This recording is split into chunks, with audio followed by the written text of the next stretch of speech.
Okay, here you can see the device I've made, the serial terminal device.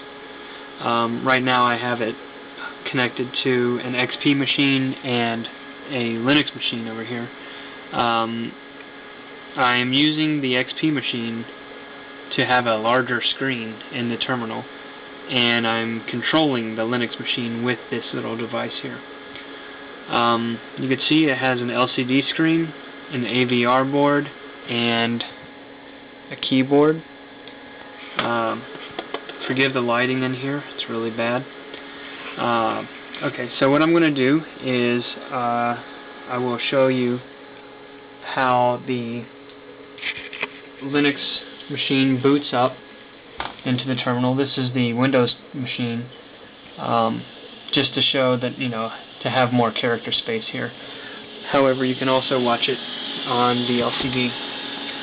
It's going to ask in just a second to hit any key, and this is part of the Grub bootloader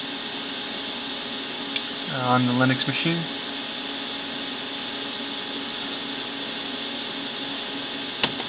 Okay, I just hit enter.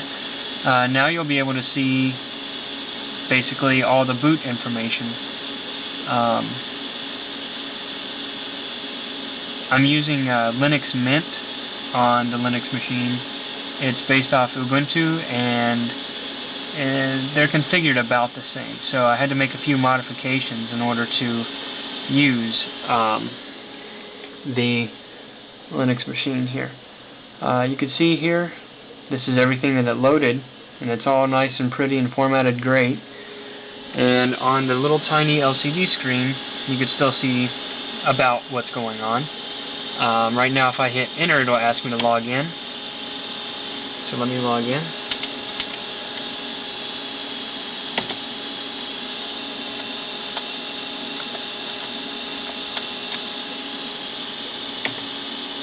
Alright, now you can see here I'm running SH as my shell. I had to change the default in a Linux machine.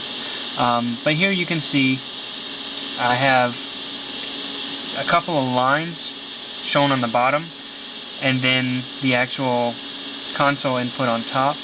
That's because, well, I only have 4 lines, and I'm scrolling through them. So you can see I have line number 3, line number 4, and then line number 1. This camera is really trying to autofocus. Ignore it. If I hit enter a couple of times, you'll be able to see it scroll through. And let's see. If I just do a command such as dir, this will display a list of the directories, but they're not all going to fit on this screen. So there are a few here, but you can hit the F9 button to see some of the other ones. Notice a couple of these special characters here, the bracket. These are special characters that any shell sends to the serial console. SH just actually sends a lot fewer of those than something like Bash. You can see here that those are the names of the files that are in this particular file here. From here, you can also clear the screen using the F10 button. You can log in as root.